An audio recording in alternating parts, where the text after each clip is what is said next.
It had only been 3 hours since my son-in-law left on a business trip when my granddaughter came home from school with her eyes swollen from crying so much. She barely whispered to me, "Grandma, get me out of here. I'm afraid of Dad." When we got to my house, she handed me a recording. When I listened to it, my legs gave out. It turns out that all this time, my son-in-law, I'm glad you're here. If you're watching this video, please subscribe to the channel, and tell me in the comments where you're listening to my revenge story from. I want to know how far it has reached. I was walking down the same old cobblestone street with the heavy grocery basket in my hand. It was barely 9 in the morning, and the sun was already starting to beat down, making sweat bead on my forehead.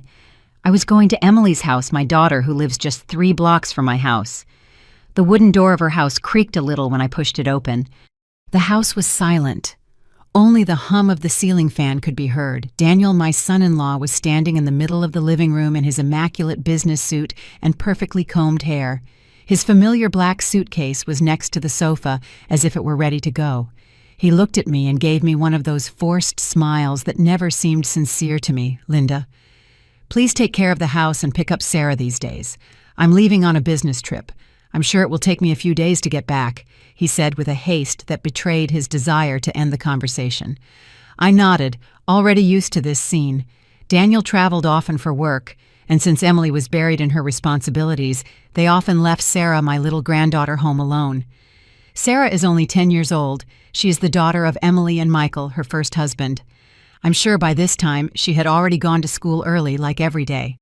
I asked him a couple of questions about what he would leave for Sarah to eat, and took the opportunity to ask him about Emily to see if she had been less stressed with work lately, but Daniel only answered in monosyllables, glancing at his watch. "The taxi is already waiting for me outside. I'm leaving now," he said as he dragged the suitcase, which made a little noise on the floor. I walked him to the door and watched as the taxi disappeared at the end of the little street. I went back inside, closed the door, and tried to get those silly ideas out of my head. The house was tidy, but I still started cleaning the kitchen. The breakfast dishes were still piled in the sink, and there were a couple of Sarah's shirts mixed in the laundry basket. I gathered everything, put it in the wash, and opened the windows to air it out. Around noon, I sat down to rest on the sofa with a glass of ice-cold lemonade. The image of Sarah came to my mind. That girl was my greatest joy, with her radiant smile and bright eyes. Every time I picked her up from school, I felt my soul lighten. It was as if my own youth returned with every story she told me. But lately I had noticed that Sarah spoke less, and her smiles were becoming scarcer. I told myself that maybe it was because she was growing up, or because she still wasn't used to Daniel. In any case, the girl still loved Michael, her biological father, very much, although he no longer appeared much in Emily and her life. In the afternoon, I took my cloth bag and walked to the elementary school. The school gate was a hive of activity, with parents crowded together and the murmur of children sounding like a flock of sparrows. I stood on a corner, my eyes fixed on the river of children pouring out the door. The other kids ran and jumped, showing off their grades to their parents, laughing and chatting excitedly. But I waited, and Sarah didn't appear. I started to feel a knot in my stomach. I stood on my tiptoes, trying to see over the crowd. Finally, I saw her come out last of all. Her heavy backpack hung from one shoulder, her head was bowed, and she walked as slowly as if she were carrying the whole world on her back. "Sarah!" I shouted, waving my hand. The girl flinched, looked up for a second, and then looked down again. When she got closer, I almost froze. Her little face was pale, and her eyes were red and swollen, as if she had been crying. Her usual innocent smile was gone, and in its place was an expression of exhaustion, as if she were trying to hide something. I felt my heart shrink. A sharp pain shot up my chest. "Sarah, what's wrong, my love? Did something happen at school?" I asked her, taking her hand with a trembling voice. Sarah just shook her head without saying anything. Her little hand was cold in mine despite the scorching heat. I wanted to ask her more, but seeing her empty gaze, I preferred to swallow my questions. I squeezed her hand tightly and took her to the bus stop near the school. The whole way back, the girl sat close to me, hugging her backpack, without saying a single word. To everything I asked her, she just nodded or shook her head, her eyes fixed on the bus floor. The unease inside me grew and grew like a heavy stone on my chest. The door to Emily's house closed behind us, and the sound of the lock seemed to end a long and anxious day. I told the girl to take off her shoes, trying to keep my voice calm, but inside I was a bundle of nerves. Sarah stood there, hugging her backpack tightly, not bothering to lift her head. I went to the kitchen, prepared a glass of warm milk for her, and put it in front of her on the dining room table. Steam rose from the cup, but she didn't even touch it. She just sat there, her gaze lost on the floor, as if the whole weight of the world were on her thin little shoulders. I pulled up a chair and sat down next to her. I put a hand on her shoulder and spoke to her in the softest voice I could manage. "Sarah, my darling, tell your grandma what happened at school. Did someone make you feel bad?" I tried to smile, hoping my familiar face would encourage her to talk. But Sarah just shook her head, pressing her lips together, and her little hands gripped the backpack strap so tightly that her knuckles turned white. I wanted to insist, but seeing her red and swollen eyes, I held back. Something was very wrong. I knew it, but I didn't want to force her to talk if she wasn't ready. Suddenly, as if something inside her broke, Sarah let out a scream and burst into tears. Her cry was sharp, like a knife stabbing my heart. She began to tremble, shrugging her shoulders, and between choked sobs, she managed to say a few broken words. "Grandma, get me out of here. I'm so scared of my dad." Her voice was barely a whisper, but each word pierced my soul, leaving me frozen and not knowing what to do. "Dad, you mean Daniel. What are you afraid of? Tell me, my love." I tried to stay calm, but my voice was already shaking, and my heart was pounding like it was going to burst out of my chest. Sarah shook her head desperately as tears streamed down her cheeks. "I don't want to be here anymore. Grandma, please." She hugged me tightly, hiding her face in my chest, and I felt her warm breath on my blouse. I put my arms around her, patting her back, but I felt like I was suffocating. Daniel. The man I thought was a support for Emily Sarah's decent stepfather. I couldn't believe it, but the look of panic in Sarah's eyes was not something a 10-year-old girl could fake. I calmed her down. There, my love, it's over now. Your grandma is going to get you out of here. Don't be afraid, I'm here." But the truth was, I was scared too. Scared that what I was about to face was more than I could handle. There was no other choice. I decided to take Sarah to my house 3 blocks away.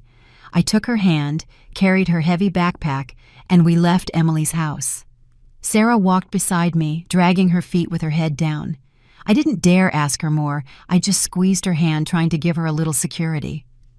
When we got to my house and the old wooden door closed, I could finally let out a breath. My house is small but cozy, full of memories of the days when David, my husband, was still alive. I took Sarah to the living room and sat her on the sofa. "Sit here, my love. I'll bring you a little glass of water, okay?" I said, forcing a cheerful tone. But Sarah was still hugging her backpack, not wanting to let it go. I sat next to her and carefully took her hands off it. "Relax, Sarah. It's just you and me here. No one is going to do anything to you." The girl hesitated, looked me in the eyes, and with trembling hands opened the zipper of her backpack. From inside, she took out a small black recorder, an old one, the kind that looks like a cheap toy. She put it on the coffee table. Her hands wouldn't stop shaking, and she whispered as if she was afraid someone else would hear her. "Grandma, listen to this." My heart skipped a beat. A bad feeling completely washed over me. I took the recorder with my cold fingers and pressed the play button. There was a buzz, then a click, like a door opening, and then Daniel's voice, deep, restrained, with a cold tone that chilled my blood. "Sarah, I'm home." Sarah's voice on the recording sounded weak and broken. "Dad, no, I'm scared." I felt the blood freeze in my veins. Daniel continued, his voice full of pressure like a threat. "If you tell your mom, she's going to leave you. You don't want your mom to be sad, do you? This is our secret." Sarah's sob was heard, a whimper so faint it broke my soul. He kept talking with a soft but false voice that made my skin crawl. "Be a good girl, don't resist. If you're bad, your mom will find out everything, and you'll lose her." The next sound was the creak of a chair, and then a muffled scream from Sarah, full of panic. "No, please, I don't want to." I was trembling from head to toe. The recorder slipped from my hands and fell on the table with a thud. But the audio continued. Daniel's voice became deeper, marking each word. "Shh, be quiet. If anyone finds out about this, everyone will hate you. They'll say you're a bad girl." The room seemed to freeze, but I wasn't listening anymore. My head was spinning, and an immense pain and rage rose in my chest, as if they were going to tear me apart from the inside. Sarah broke down crying, hiding her face on the table, her shoulders shaking with each sob every time there's no one home. "He touches me, Grandma. He always wants to touch me in places that tickle me," she said haltingly. "I've told my mom many times, but she doesn't believe me. She even scolded me for making things up." I ran to hug her, feeling my heart break into 1,000 pieces. "Oh, my little girl," I whispered as tears rolled down my cheeks. Trembling, I turned off the recorder. I couldn't stand it for another second. That sound, that voice, they were like stabs, one after another. "I'm so scared, Grandma. I don't want to live in that house anymore," Sarah sobbed, her face buried in my chest and her little hands clinging to my blouse. I hugged her, I comforted her, but I was trembling myself. Fear, rage, and a sense of helplessness were mixed inside me. Daniel, the man I thought was decent, the one I thought would bring Emily happiness, turned out to be a demon. And Sarah, my little granddaughter, had been enduring all this alone in the very house that was supposed to be her safest place. I gave Sarah a handkerchief to dry her face, trying to stay calm. "Don't be afraid, my love. Your grandma is here.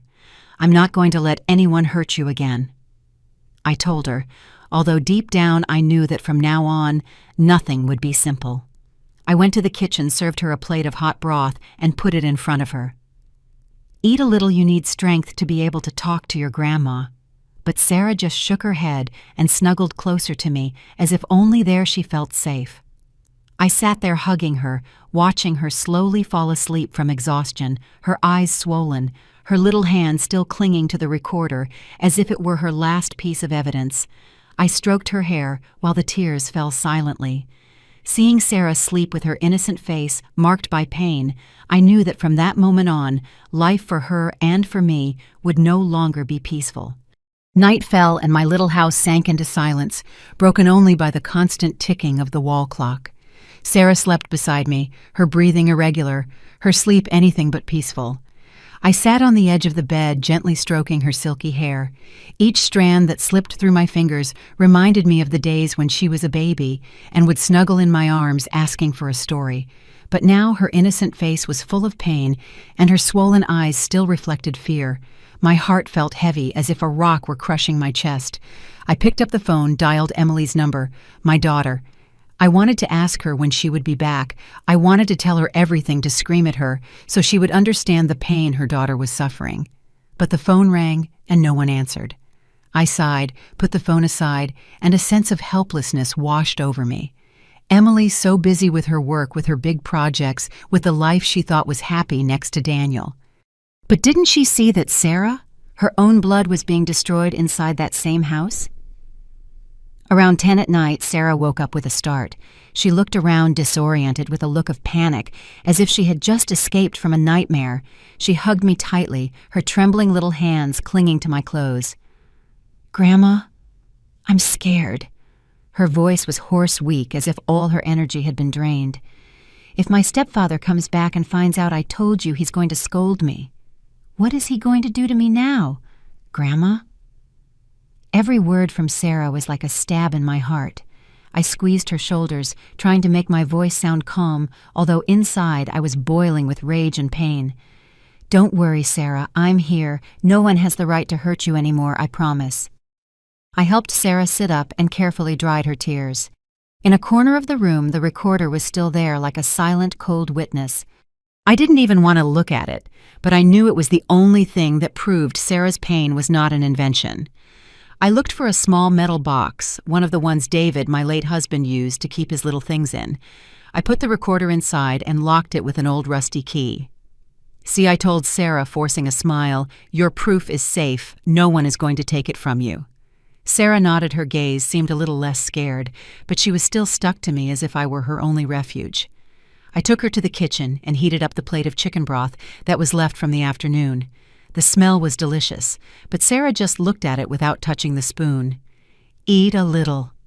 "Sarah," I insisted with a soft but firm voice, "you need strength so we can keep talking." The girl hesitated, took the spoon, but as soon as she brought it to her mouth, tears rolled down her cheeks again and fell into the plate. "Forgive me, Grandma," she whispered with a broken voice. I didn't want to worry you, but I didn't know what to do anymore. I felt a lump in my throat and tears escaped from my eyes too. I dried her face and drew her towards me. "You are not to blame for anything, my love. I am the one who asks for your forgiveness, for not having realized sooner, for not having protected you sooner." I put pajamas on her, an old one that belonged to Emily when she was a child, and that I still kept in the closet.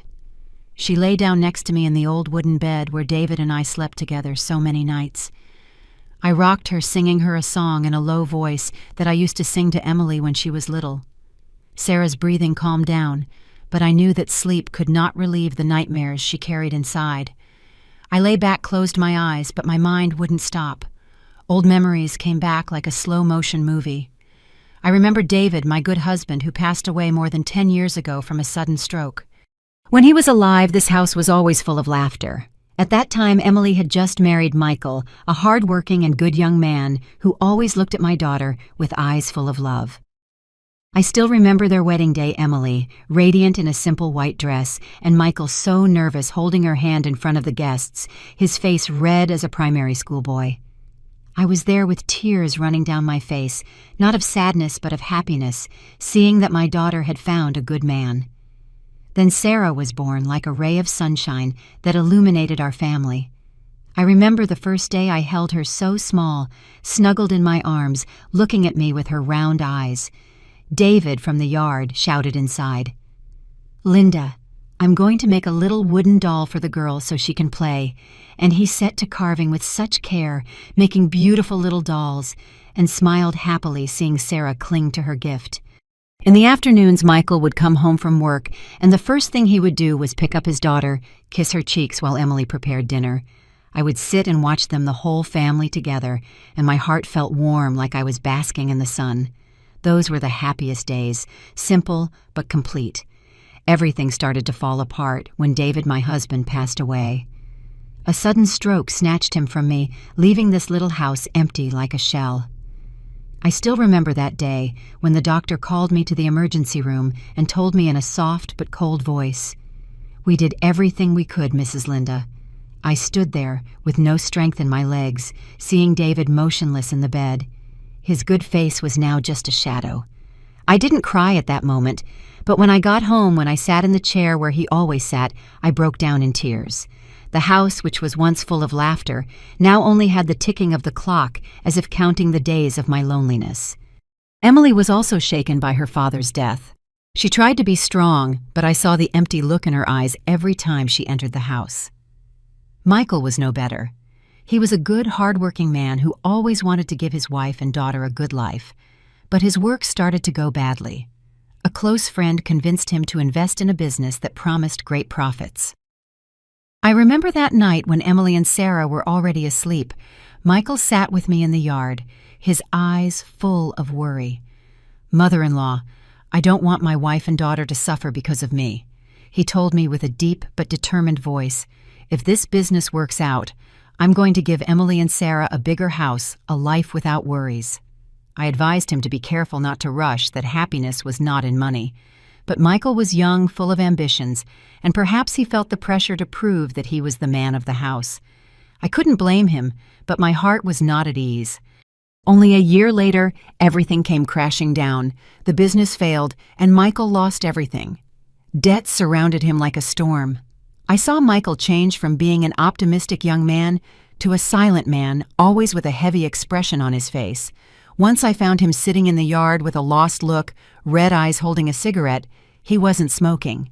Sarah, who was then barely 4 years old, ran to him and put a wildflower in his hand with an innocent smile that seemed to want to comfort him. Michael just hugged the girl tightly without saying anything, but I saw how his shoulders trembled.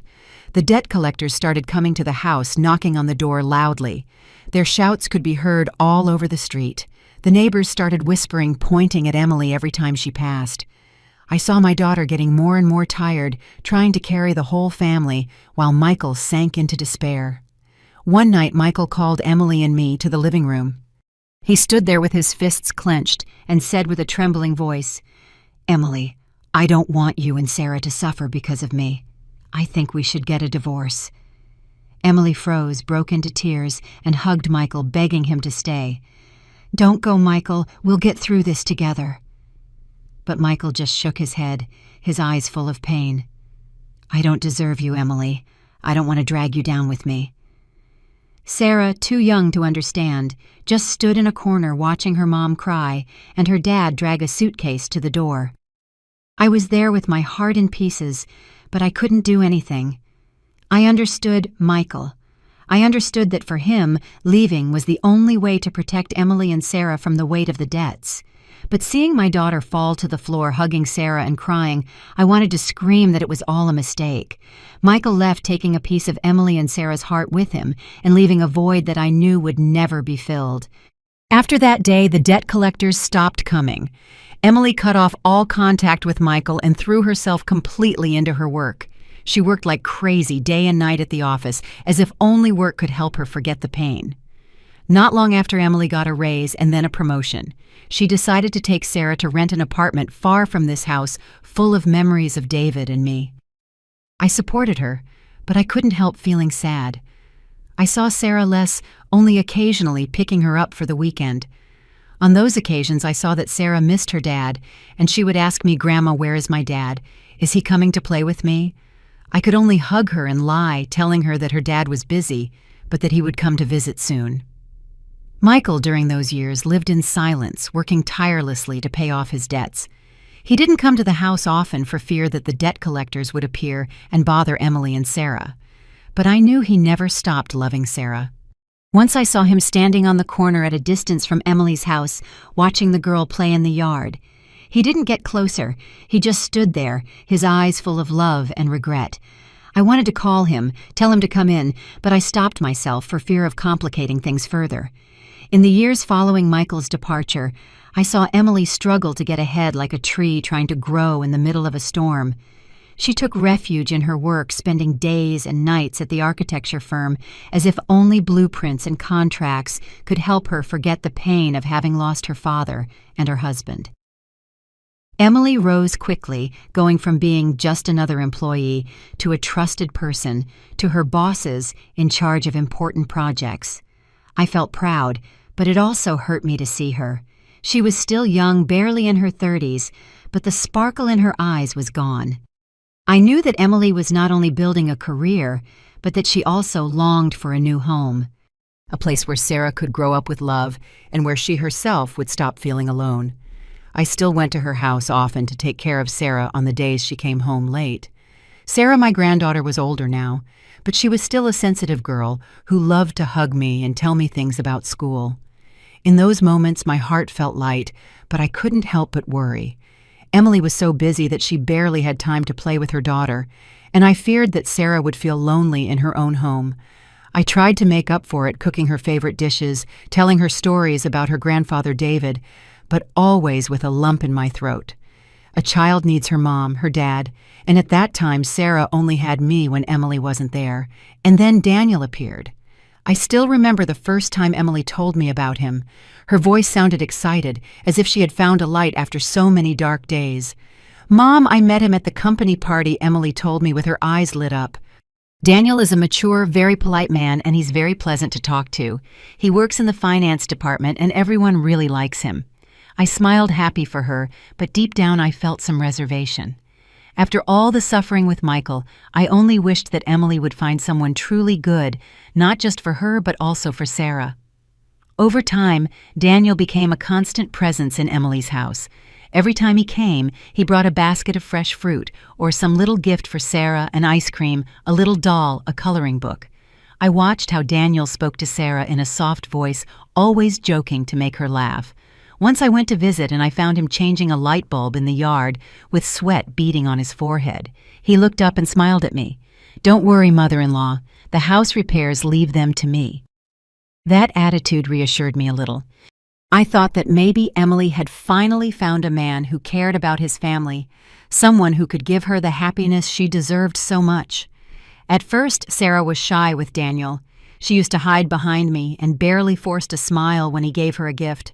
But in front of Emily and me, Sarah seemed to open up little by little, or at least that's what I thought. Once I saw her eating an ice cream that Daniel had bought for her sitting in a corner with a smile on her face. I told myself that it was only a matter of time before Sarah got used to her stepfather. After all, the girls still missed Michael very much, her real dad.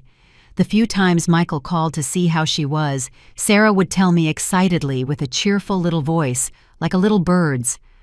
I didn't want to force her to forget Michael, but I also hoped that Daniel would be a good father, even if he couldn't replace him. Emily and Daniel's wedding was simple, but very warm. I remember that day Sarah wore a pastel pink dress and a small bouquet of flowers standing next to her mom in the church. She looked beautiful, but her gaze had a hint of sadness, as if she were trying to please her mother. Emily, on the other hand, was radiant.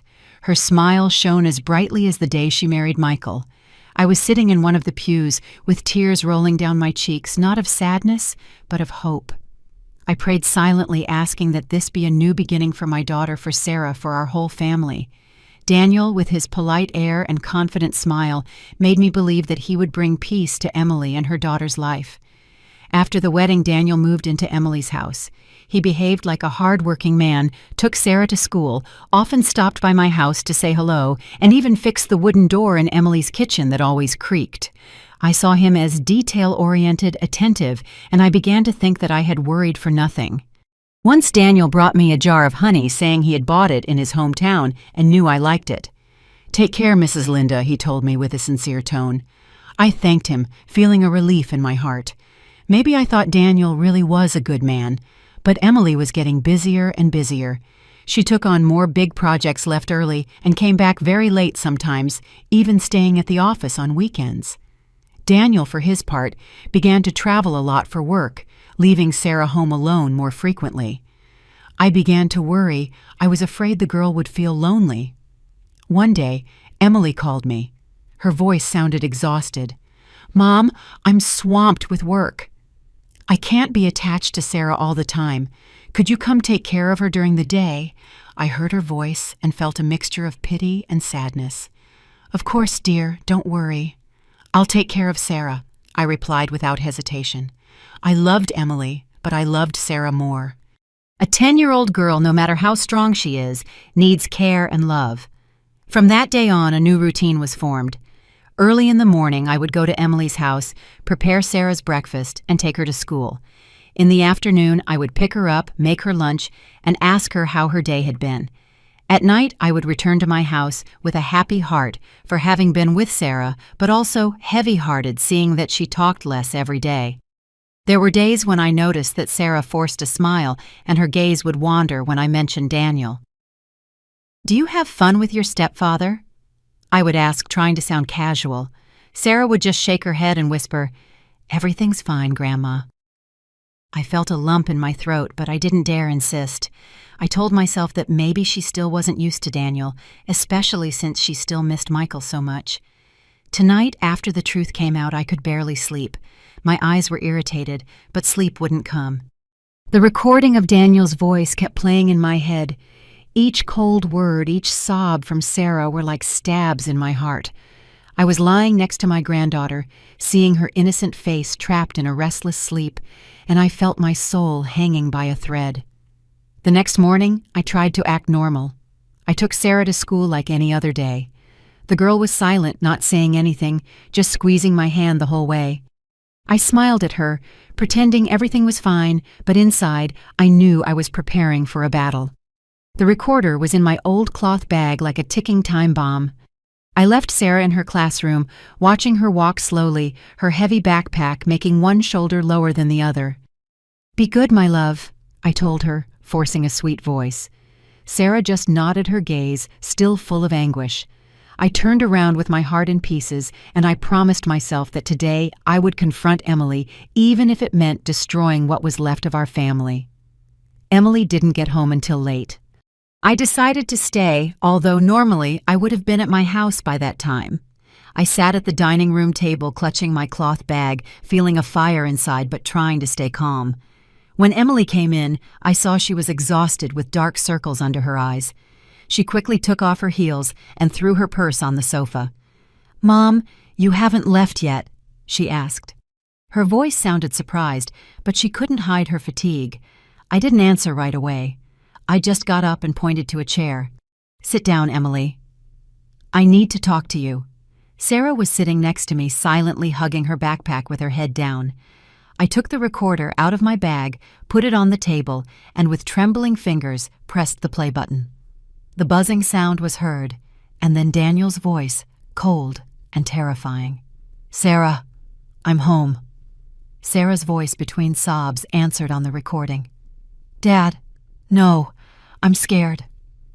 And then Daniel's threatening voice. "If you tell your mom, she's going to leave you. This is our secret." Every word was like a stab, not just for me.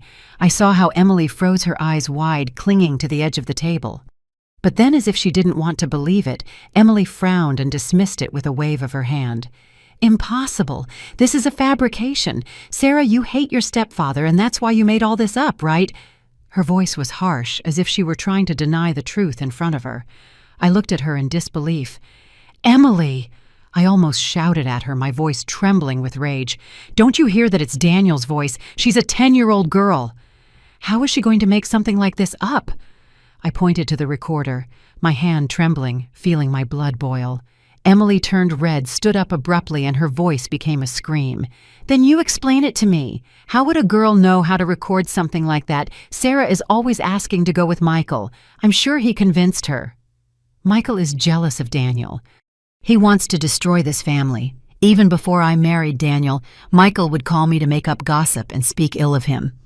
I froze and asked her, "What did Michael tell you about Daniel, Emily?" Furious told me that ever since Daniel started frequenting the house, Michael had called her to tell her that a former co-worker of Daniel's had warned him that he was not a good person, that he had a murky past. "Michael is jealous because I found happiness again," Emily shouted. "He wants to ruin my family, and that's why he used Sarah to do this." I contained my anger and turned to Sarah. The girl was trembling, her eyes full of tears, and her little hands were clinging to my arm. "I told you, Grandma," Sarah sobbed with a broken voice. "I had already told my mom many times, but she never believed me." Her crying broke my soul. I hugged her tightly, feeling her little body tremble in my arms. "Don't be afraid, my love. I'm here," I whispered, but my eyes were still fixed on Emily as if I wanted to burn her blindness with my gaze. Emily jumped up, her hands trembling, and pointed at Sarah. "It was surely Michael. He has always wanted to turn her against me. He wants her to hate Daniel." Her voice broke as if she were trying to convince herself. I couldn't take it anymore. I slammed the table hard and shouted, "Emily, you're so blind you can't see how your own daughter is suffering." The blow echoed in the room, making it tremble. The atmosphere became so tense it was hard to breathe. Only Sarah's muffled sob could be heard, a small but sharp sound like a plea for help. I hugged her tightly, looking directly into Emily's eyes. I felt an immense fury, but also a deep pain. Emily, my daughter, the one I raised and loved all my life, now chose to believe a man instead of her own daughter. "Listen to me carefully, Emily," I said, my voice low but firm. "This is not a fabrication. It's the truth. It's Sarah's pain, and if you don't believe her, then I will protect her myself." I squeezed Sarah's hand, feeling its faint warmth, as a reminder that I couldn't leave her alone for a single second more. The kitchen in Emily's house felt heavy, as if the air had become thick after the argument. Emily was standing, arms crossed, her face red, and her breathing ragged, as if fighting to contain her anger or her own confusion. I was still sitting next to Sarah, patting her back gently, feeling her little body still trembling under my hand. Sarah's sobs were like stabs in my heart, filling me with pain and rage. I took a deep breath, looked at Sarah's swollen eyes, and asked her as sweetly as possible, "Tell me the truth, my love. Where did you get that recorder?" I needed to know, not because I doubted her, but to understand everything, to be sure I had the whole truth in my hands. Sarah hesitated, her little hands fidgeting with the strap of her backpack, her head bowed. Suddenly she burst into tears with more force, her cry echoed in the silent kitchen as if she were breaking everything. "Grandma," she sobbed with a broken voice. "A few weeks ago, when I saw my dad, I was crying. I only dared to tell him that my stepfather punished me a lot, that I was afraid of him. My dad didn't ask me any more questions, he just gave me this little thing. He told me that if I ever felt in danger, I should press the red button." Sarah's words hit me like a hammer blow. I froze, still hugging her, but my head was spinning. Michael. The father who had distanced himself, who had suffered so much to protect them, was he the one who had given his daughter the tool to defend herself? I felt a mixture of pain and gratitude. Michael, even though he was no longer with them, was still looking for a way to protect his daughter. But before I could say anything, Emily interrupted me with a harsh voice, as if she wanted to vent all her anger. "There it is. It was Michael who taught her to make everything up he wants to destroy this family." Emily's eyes shone with fury, and she pointed at Sarah as if she were the culprit of everything. Sarah, scared, clung to my blouse and shook her head desperately. "No, my dad didn't tell me to make anything up," she shouted, her voice hoarse from crying so much. "I just recorded it." "I didn't want my stepfather to do that to me anymore. I was very scared, Grandma." That grandma was like a plea that made it impossible for me to hold back the tears. I hugged her tighter, feeling her little body shake in my arms. "Don't be afraid, Sarah," I whispered with a broken voice. "Your grandma believes you. I'm not going to let anyone hurt you again." I turned to Emily, and the rage inside me erupted like a fire. "Emily, don't you hear what the machine recorded?" I almost shouted at her, pointing to the small recorder on the table. "The girl is crying. What child can act so well? Do you think Sarah, a 10-year-old girl, would make up something so horrible just to harm Daniel?" I couldn't believe that Emily, my own daughter, chose to side with a man instead of her own blood. Emily clung to the edge of the table. Her nails dug into the wood with such force that I heard the sound. She looked at Sarah. Her eyes wavered, but her mouth remained stubborn. "No. It's all Michael's fault. I'm sure he taught her to say all that." Her voice trembled, as if she were trying to convince herself more than me. I shook my head, incredulous of her blindness. "Emily, you're fooling yourself," I told her with a low but sharp voice. "Don't you see the pain on her face? Don't you hear her crying on the recording? That's not acting, it's the truth." Sarah couldn't take it anymore. She jumped up and shouted in desperation, "You never believe me. I've told you many times, but you only believe my stepfather." "You've never believed me. I hate you." Her words were like a knife, not just for Emily, but for me too. The girl trembled from head to toe with tears streaming down her face, and suddenly she collapsed in my arms, as if all her strength had been exhausted. I panicked, held her, and shook her gently. "Sarah, my love, wake up." My heart was beating a mile a minute. Fear rose in my throat as if it were going to choke me. Emily stood paralyzed with her hands trembling and took a few steps back as if she had been slapped. She looked at Sarah, then at me, her eyes red but still stubborn. I didn't know." She stammered, her voice lost, but I no longer had the patience to listen to her. "You didn't know," I shouted at her, my voice echoing in the kitchen. "You didn't know what your daughter was suffering. You chose to believe Daniel. You chose your pride instead of listening to Sarah's plea." I hugged her tightly, feeling her weak breath, and my heart broke. Quickly I laid Sarah on the sofa, took a damp cloth to clean her face, and looked for a small bottle of old alcohol in my bag to rub on her temples. The strong smell spread, and I just hoped it would help her react. A moment later her eyelids fluttered open, but her gaze was still frightened, as if the nightmare wouldn't let her go. "Grandma," she whispered with a weak voice, clinging to my blouse. I hugged her and tried to sound sweet. "I'm here. My love, don't be afraid." I turned to Emily, my daughter, who was standing there, pale, with her hands trembling. "If you're not going to protect Sarah, I will—" I told her, my voice trembling with rage. "You no longer deserve to be her mother." My words were like a knife, sharp and merciless. I didn't want to hurt Emily, but seeing Sarah trembling in my arms, I couldn't forgive her blindness. Emily stepped back, her eyes full of tears but still stubborn. "Mom, don't say that. It's just that I didn't want to look bad. I didn't want people to talk." Her voice broke as if she were begging me to understand her. I interrupted her with a voice as hard as steel. "Look bad, your pride is not more important than your daughter's life and honor." I pointed at Sarah, my hand trembling. "The girl pleaded with you.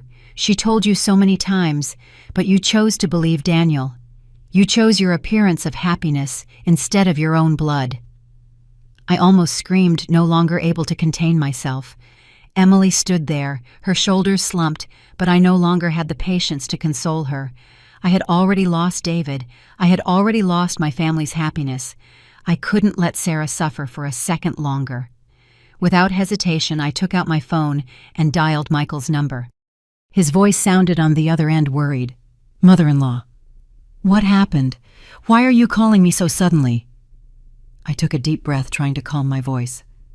"Come to Emily's house right now. It's something very serious. It has to do with Sarah." I didn't say more. I hung up, feeling a fire in my chest. Michael, even though he had distanced himself, was still the girl's father. I knew he wouldn't hesitate to come when he knew his daughter was in danger. Less than 2 hours later, Michael appeared at the door. He was thinner than the last time I saw him, with his hair disheveled, but his gaze was firm, as if he were ready to face anything. He had a folder under his arm, but what caught my attention the most was his expression of contained anguish, as if he already sensed something terrible. As soon as Emily saw Michael, she became enraged and shouted at him, "What are you doing here? This is none of your business anymore." She stood in front of him, as if she wanted to protect her territory. Michael stood firm, looking her directly in the eyes, and said, marking each word, "Sarah is my daughter, and I have the right to protect her. I made the mistake of letting her go once, but I will never ignore her when she's in trouble." His words sounded like a declaration of war, not against Emily, but against everything that had hurt Sarah. I saw that his eyes were red, not from weakness, but from the rage and pain of a father.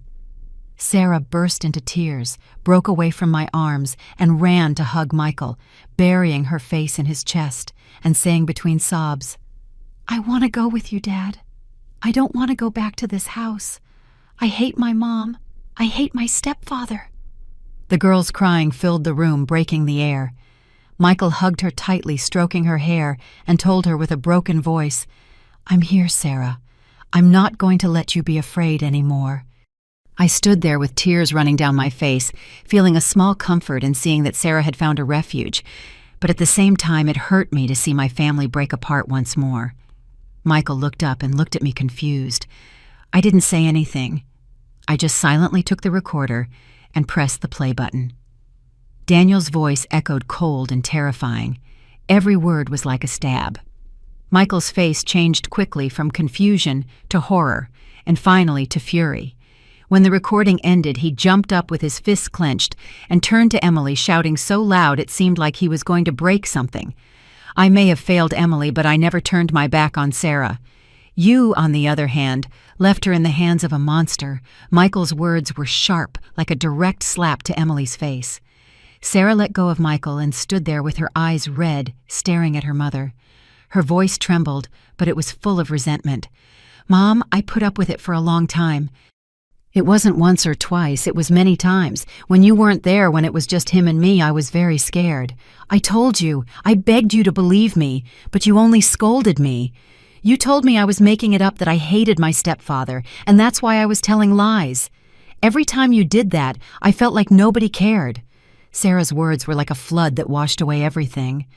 I put my arms around her, tears running down my face. I couldn't contain the pain. Michael squeezed her hand. His eyes were also red, as if he were holding himself back from going out to find Daniel right that moment. Emily was trembling, tears falling nonstop. Her face was pale. She looked at Sarah, then at me, and stammered, "No, it can't be. I'm a bad mother." Her voice broke as if the truth had finally overcome her blindness. I stood in front of her, looked her in the eyes, and told her firmly, "You chose to believe a man instead of your own daughter. That is the worst sin If you don't side with Sarah today, then from now on you cease to be my daughter." My words were like an axe blow, merciless, but I didn't regret them. I had already lost too much, and I couldn't let Sarah continue to suffer. Emily burst into tears, falling to the floor, covering her face with her hands. "Mom, forgive me. I didn't know." She sobbed, but I just stood there hugging Sarah with a heavy heart. Michael picked up Sarah and whispered something in her ear while I watched, knowing that the truth could no longer be denied. The room felt frozen. Only Emily's crying, Michael's whisper, and the painful beat of my heart could be heard. I stood up and said in a firm voice, "We have to take Sarah to the hospital right now. She needs to be checked." Michael nodded and picked up Sarah immediately, his gaze full of determination. Emily, pale, just followed us in silence, like a shadow full of regret. The taxi ride to the hospital seemed eternal. Sarah was snuggled against Michael with her eyes closed and her hands clinging to her dad's shirt. I was beside her trying to stay calm, but I felt my heart in a knot. Emily was in the front seat in silence with her hands clasped tightly and her gaze lost out the window. No one said anything, but the atmosphere was so heavy I felt like I was suffocating. I just wanted to hug Sarah, tell her that everything would be okay, but I knew that words of comfort were no longer enough to heal the pain she had endured. In the pediatric emergency room, a young doctor received us. He had a kind face and spoke in a soft but professional voice. "How is the little one?" he asked while taking notes and observing Sarah. The girl hid behind Michael, not daring to look around as if she were afraid that anyone would touch her. I sat next to her, patted her on the back and whispered, "Your grandma is here. Sarah, don't be afraid." But every time I saw her frightened eyes, my heart sank. The doctor examined her carefully, asked her some questions, but she just shook her head with her lips pressed together. I saw Michael clench his fists as if holding back his anger. After a while, the doctor called Michael and me into the hallway. Emily remained seated, covering her face, her shoulders trembling. "The girl shows signs of having been physically assaulted," the doctor said in a grave voice. "In addition, she is in a state of severe psychological crisis. She will need long-term treatment, both physical and mental." His words were like a knife that confirmed my worst fear. I felt my legs give out, but Michael held me up. His eyes were red, but his gaze was firm. "Thank you, doctor," he said with a broken voice. "We will do everything necessary to help her." When we returned to the room, Emily jumped up and burst into tears. "Oh my God, Sarah," she muttered, as if the truth had finally crushed her blindness. I didn't say anything. I just looked at her, feeling a mixture of rage and pity. The doctor asked us more about what had happened, and I, without hesitation, took out the recorder and gave it to him. "Listen to this," I told him with a trembling voice. When Daniel's voice echoed cold and terrifying, the doctor frowned and began to write faster. At the end of the recording, he looked at us and said seriously, "This is very serious. I suggest you contact the authorities immediately." We didn't think twice and went to the police station near the hospital. The atmosphere at the public prosecutor's office was serious. It smelled of old coffee and papers. An officer took Sarah to a private room along with a social worker to calm her down and talk to her. Sarah squeezed my hand before she left her gaze, pleading with me not to leave her. "I'll be right here, Sarah," I told her, forcing a smile. "You don't have to be afraid anymore." But when the door closed, I felt my heart clench. Michael, Emily, and I gave our statements one by one. I told everything from when Sarah arrived with red eyes to the horrible recording. Michael added, his voice full of fury, how he had given Sarah the recorder to protect herself. Emily sat in silence, just nodding when they asked her questions, while the tears fell without making a sound. When they played the recording in the evidence room, the officers looked at each other gravely. A commander, a tall and burly man, nodded. "We will act immediately. This subject is too dangerous. He cannot be on the street for another day." His words were a ray of hope, but they also gave me chills. Daniel, the man I had trusted, was now a danger I could not have foreseen. Hearing that Emily collapsed in her chair, covering her face and whispering, "Oh my God, how blind I was." She cried, but I no longer had the strength to console her. I just wanted Sarah to be safe to heal. The police planned to arrest Daniel that same night as soon as he returned from his business trip. They also placed a patrol car outside Emily's house in case he appeared suddenly. Very late at night, we returned to my house. Sarah fell asleep on the sofa, her forehead still beaded with cold sweat. I put a blanket over her and sat next to her with my eyes red. Seeing her there so small and fragile, I couldn't hold back the tears. "You didn't deserve to go through this," I whispered, stroking her hair. Michael was sitting in a corner without taking his eyes off Sarah, as if he were afraid she would disappear if he stopped looking at her. Emily went to the kitchen in silence to wash the dishes, but I knew she wasn't focused. Her face was a picture of sadness, and her hands trembled as she held the plates. Finally, she turned to me and said in a low voice, "Mom, forgive me." I didn't believe Sarah. I looked at her with a heavy heart. I wanted to hug her, tell her I understood, but I couldn't. "You have to ask Sarah for that apology, not me," I replied with a harsh voice that didn't hide my pain. Emily lowered her head, and her tears fell to the floor. I knew she was sorry, but I also knew that the wound in Sarah's heart would not be easy to heal. Around 11 at night, my phone rang. A deep male voice sounded on the other end, brief but clear. "Mrs. Linda, we have already detained Daniel at the airport." I let out a breath, but my heart was still pounding, as if I had just woken up from a nightmare. I hung up and looked at Sarah, who was sleeping soundly on the sofa, her little face still with a trace of cold sweat. I tucked her in, sat next to her, and felt a mixture of relief and heaviness. Justice was on its way, but the wounds in Sarah's soul would need much more than a sentence to heal. The next morning, the news about Daniel spread like wildfire. The morning news showed his picture handcuffed with his head bowed and his hair disheveled with no trace of the polite appearance I knew. Social media exploded with posts of outrage and comments demanding justice for Sarah. The newspapers called him the devil in a suit, and every word was like a stab to the trust I once had in him. I sat in front of the television with my fists clenched, feeling a mixture of satisfaction and pain. Satisfaction because Daniel could not escape, but pain for all that Sarah had had to suffer. The day of the first trial arrived like a whirlwind. I sat in the front row and I felt my heart sink when I saw Daniel enter in the orange prison uniform, disheveled, and with his head bowed as if he wanted to hide from all the gazes. The man I once thought would be a refuge for Emily was now just a guilty shadow. Emily was sitting next to me, not daring to look up, with her hands clasped and tears falling silently. I didn't look at her, not out of anger, but because I didn't want my emotions to weaken me. Today was for Sarah, and I had to be strong. Fortunately, Sarah was allowed not to face him directly. Instead, the recording and the doctor's report were presented in court. When Daniel's voice echoed in the room, cold and terrifying, everyone froze. I heard the murmurs of the people, the gasps of indignation. The doctor's report, with the details about Sarah's physical and psychological state, made me bite my lip to keep from crying. Emily couldn't contain herself and broke into sobs, but I just squeezed her hand without saying anything. I knew that Emily was paying the price for her blindness, but it was not the time for reproaches. When the sentence was delivered, a very harsh sentence, the whole room applauded.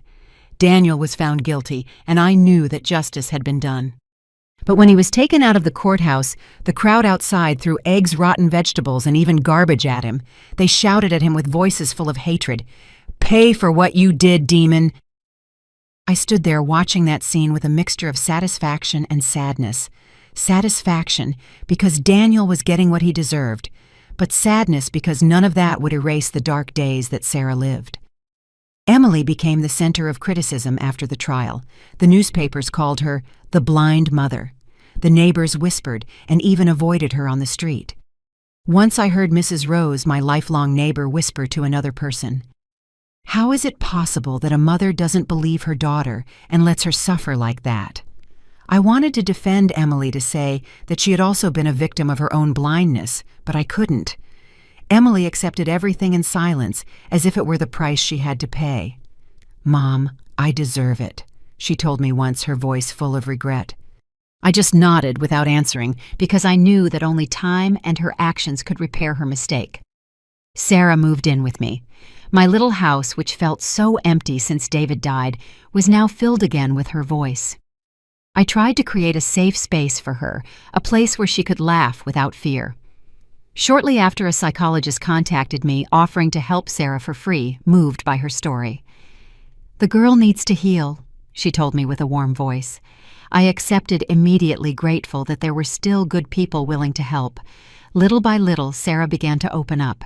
She went back to school and I saw her smile return, although it was still fragile. Her teachers and classmates were wonderful. They encouraged her, gave her paper flowers.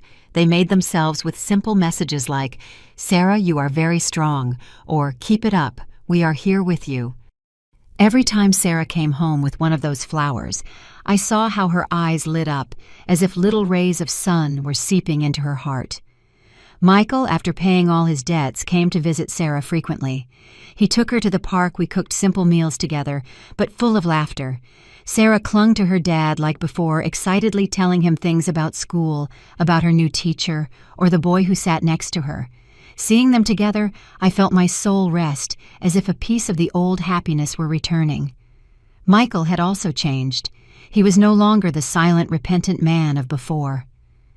"Mother-in-law, I'm not going to let Sarah suffer ever again," he told me once with a firm voice. I nodded, knowing he was trying to amend the mistakes of the past. Emily, who now lived alone, went to work in silence and came to visit Sarah on weekends. She learned to be patient. She was no longer as stubborn as before. But Sarah was still reserved, and in her gaze there was still a distance when she saw her mother. Once Emily brought her a cake, her favorite, and told her shyly, "I made this for you. Do you want to try it?" Sarah nodded, but she didn't smile. She just took a piece and ate slowly. I knew the wound in her heart was not easy to heal, but at least I saw that she no longer avoided her mother completely. One afternoon, I was sitting in the yard watching Sarah run after some little birds, and her crystal-clear laughter sounded like little bells in the sunset. I felt an immense peace, but I also reminded myself, only when we believe in a child's voice can we truly save them from the darkness. I was about to lose Sarah, about to let her sink into a pain that no one listened to. But now, seeing her laugh, I knew that I had kept the promise I made to her, to David, and to myself. Although the road ahead was long, I would always be here to protect Sarah so that she could find the light in her life again. I have been through everything, from pain to fury, and now that I look back, I just want to tell everyone one thing. Never underestimate the voice of a child. Their fear, their tears, and their pleas are never inventions to bother adults. I saw my own granddaughter collapse in pain because of the blindness and selfishness of the people who should have protected her. But in the end, justice came. That demon, disguised as a stepfather, had to pay a high price before the law, and my daughter will have to live the rest of her life with regret. The message I want to leave with this story is this: true love is not about protecting pride or reputation, but about protecting the safety and dignity of our loved ones, especially children. And for those with an evil heart like Daniel's, the only end they deserve is the severe punishment of society and the eternal contempt of all. The story you have just heard has been modified in names and places to protect the identity of the people involved. We do not tell this to judge, but in the hope that someone will listen and stop to reflect. How many mothers are suffering in silence inside their own home, I really wonder. If you were in my place, what would you do? Would you choose to remain silent to keep the peace, or would you dare to face everything to regain your voice? I want to know your opinion, because every story is like a candle that can light the way for someone else. God always blesses, and I am convinced that courage leads us to better days. In the meantime, on the final screen, I leave you two of the channel's most beloved stories. I'm sure they will surprise you. Thank you for staying with me until this moment.